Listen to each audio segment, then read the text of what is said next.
1st of November 2020, I left my house in Sweden to bike down to Austria. Alright, so here I am in Östersund, my hometown, and today I'm starting my journey down to Austria, but I will also take a little detour around England, Ireland and Scotland, hopefully if I can get in. So let's go!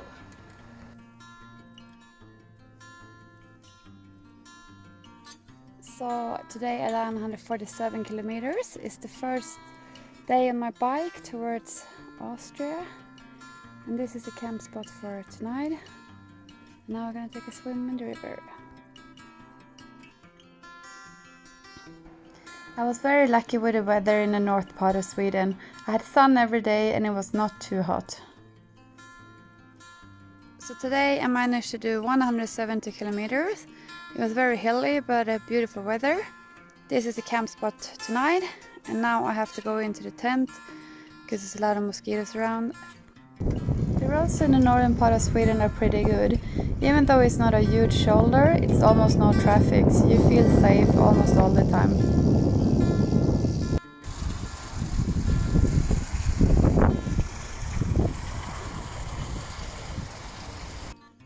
The first couple of days I mostly biked through a lot of forests, but the more south I came, then I went into a lot of small towns and also a lot of farming landscapes.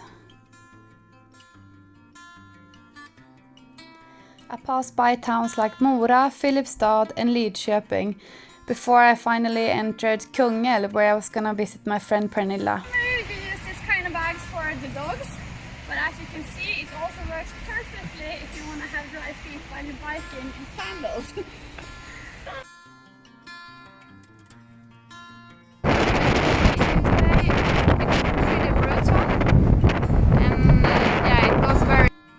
I had one of the most brutal headwinds days I ever had today when I went to see my friend Pernilla, but it was all worth it, and I pushed through 160 kilometers and then I slept in one of the best beds I ever slept in. The day after I woke up and I kept on biking towards the south part of Sweden, so I passed Göteborg and then I followed the whole west coast down.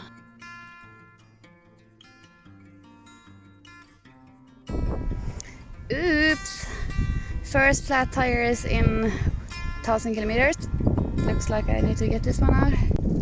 One of the best things on this whole trip was that I was gonna see my grandmother for the first time in 4 years.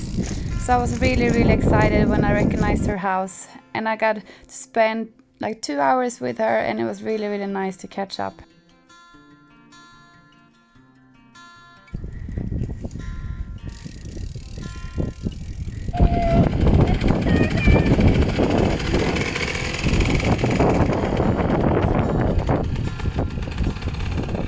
After I visited my grandmother, I went to see my friend Gustav that lives in Kåseberga, and we used to snowboard a lot, and now we went surfing and it was amazing. Okay, we just surfed.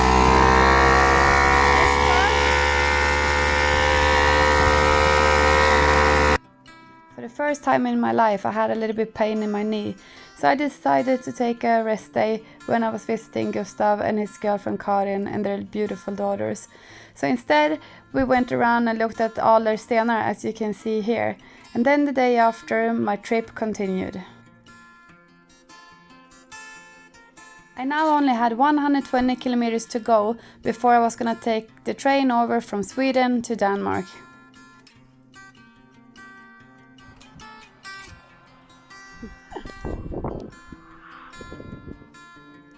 Thank you, Therese, for inviting me for an awesome lunch. You are the best. I now could see the bridge, so I went to find the train that was gonna take me over to Copenhagen, Denmark. To bike through Sweden took me 9 days and it was 1,320 kilometers. Okay, so we are in Copenhagen and this is the dress code. Okay, the fun is over.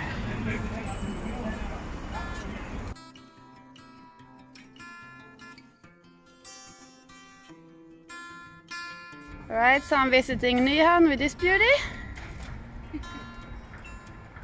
Pretty beautiful. I said bye to my friend Michaela, and then I left Copenhagen behind me and I started to bike towards Aarhus. I arrived pretty late to Aarhus and I found this beautiful little camp spot on the beach. I don't think I was allowed to be there at all, but it was just amazing and I didn't really have time to go any further. I only had 2 days biking in Denmark before I entered Germany, but I definitely want to come back one day and bike the whole west coast. So this is my camp spot tonight, and tomorrow I have only 80 km left and then I'm in Germany.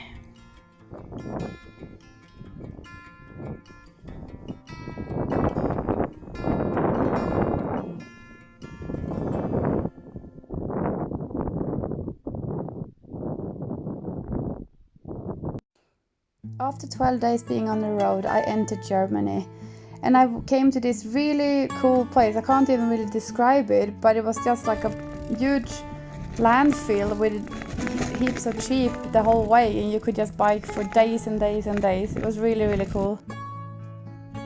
I'm in Germany now, and this is the bike path I'm having in front of me the rest of the day. It looks pretty amazing.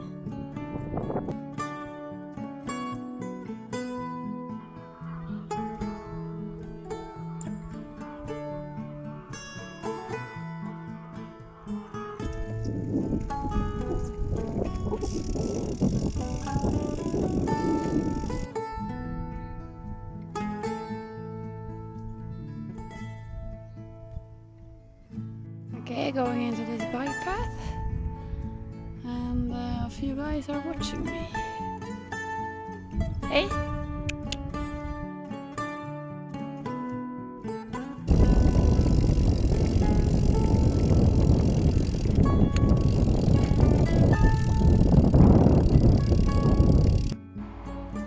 So tonight I have a little bit of an interesting campground. This is my place, so I hope nobody's gonna find me. At least I'm not alone tonight. I found this little friend. Hey! He's not moving at the moment. I was now following the west coast of Germany and I'm going towards the Netherlands. And since it's Corona times at the moment, it's really hard to make plans. And I wanted to go over to England, but it looks like I can't do it since they are gonna get into a big lockdown.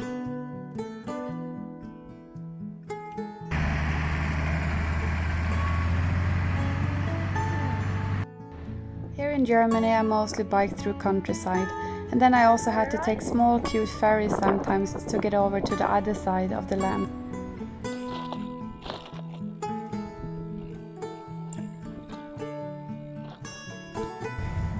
It was just shorter rides and cost me like €2 to get over.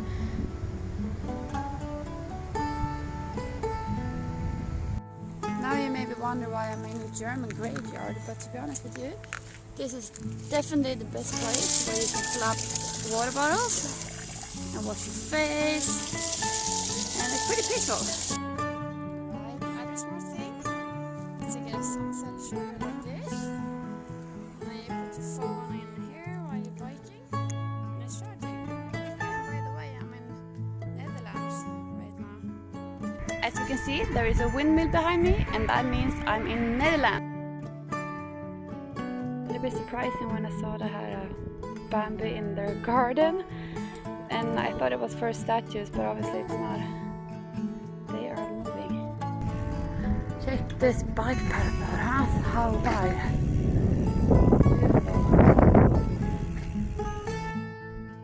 How cool is this? I was just looking for a camp spot for tonight, and I find this amazing lake which I'm gonna go swimming in and for sure be camping at as well. So this is the first time I'm trying my new kitchen.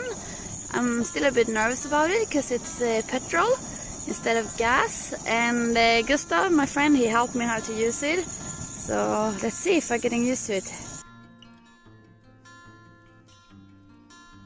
Netherlands in the morning on a Sunday, and I really wonder who put all these tiles in the floor and how long did it take and how much did it cost. It's amazing, every town is like this. After one day of biking in the Netherlands, I reached out to the coastline and that was just magic to see the ocean following me the whole time.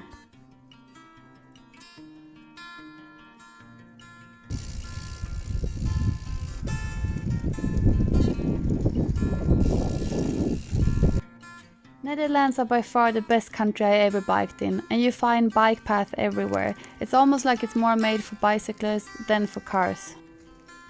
I also did manage to find some really cool camp spots, especially this one in the forest I like the most.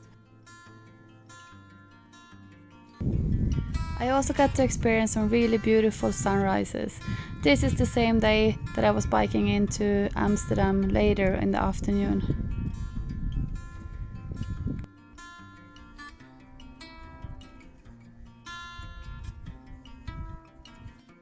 I've always been so curious to go and visit the Netherlands, and especially Amsterdam, and here I am.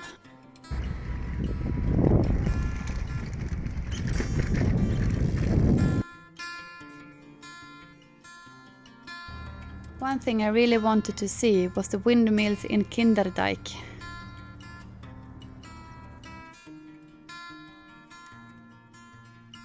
In Amsterdam, my friend Ruben met up with me and he showed me the town, and I could never ask for a better guide than this.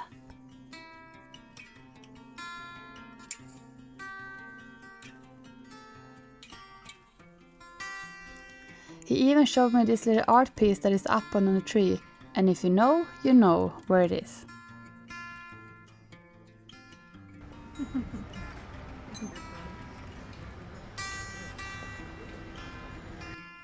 I pimped up my bike before I left the town. I then said bye to Amsterdam and I was starting the journey down towards Ghent in Belgium.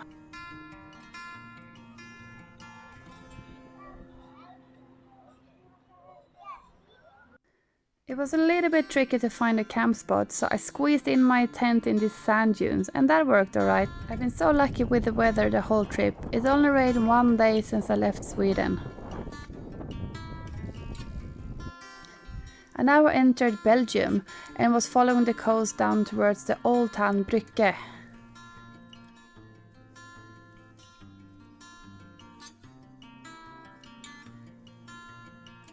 Alright, so I'm in Ghent with my friend Lina that gave me the best tour guide here, and it's kind of churches all over the place. Super cool.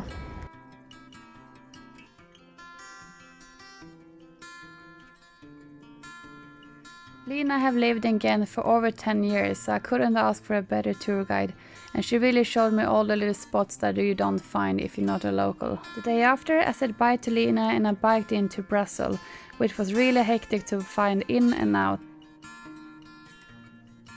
It was really tricky getting into Luxembourg city, a lot of hills and really bad roads. So I'm here in Luxembourg with this lovely family, and we are eating some raclette, a special, was it Swiss dish or? Yeah, No, it's Franco-Swiss. It's from the Alps. It's from Put the the Alps, cheese in here, basically. grill it, and then you put it on your food. I'm really thankful that Elizabeth and Mathieu took so good care of me, and they showed me the beautiful town of Luxembourg. I really recommend anyone that haven't been there to go there one day.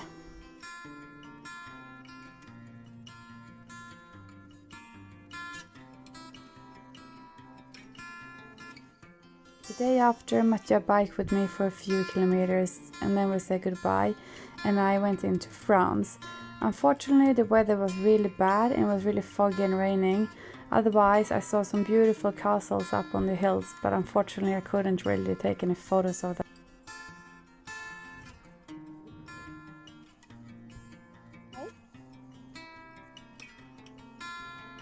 I've been so lucky having really good weather all since I left Sweden. Unfortunately, my luck turned, and since I got into France, the weather changed and I had some bad weather days.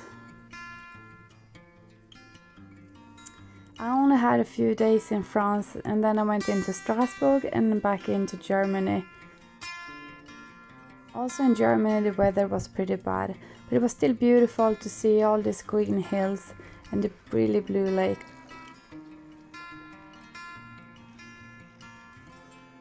"24 days, 3,490 kilometers on the road, and I got into Austria. To the Alps and St. Anton. I got about 87 k's to go. Look, there they are, the beauties. I was so lucky to have beautiful weather my last day of biking before I was entering St. Anton in Austria. St. Anton is a very special place for me. I spent 15 seasons there working in a snowboard shop and snowboarding. Probably had the time of my life, and I'm so stoked to soon be back.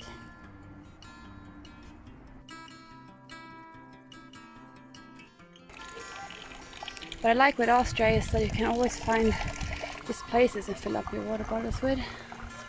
Super nice and cold water. Austria is by far the most beautiful country I ever biked in. The landscapes and nature are just breathtaking.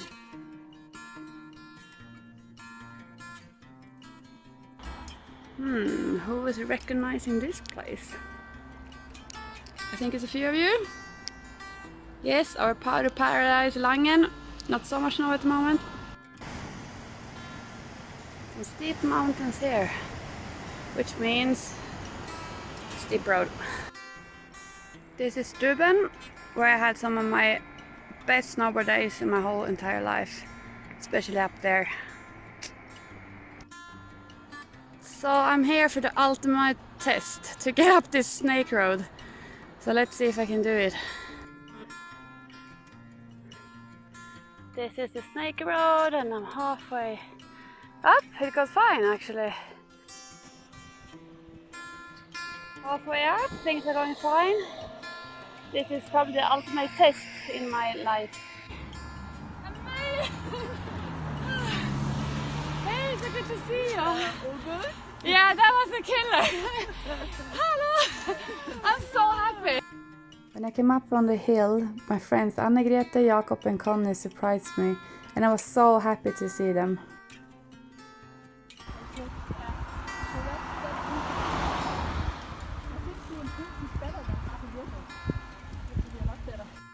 That's 3,490 kilometers in 24 days, and the first part of my trip was over. Now I will rest a few days, and then it's time for me to bike back home to Sweden. Also big thank you to Willpower for supporting me the whole trip.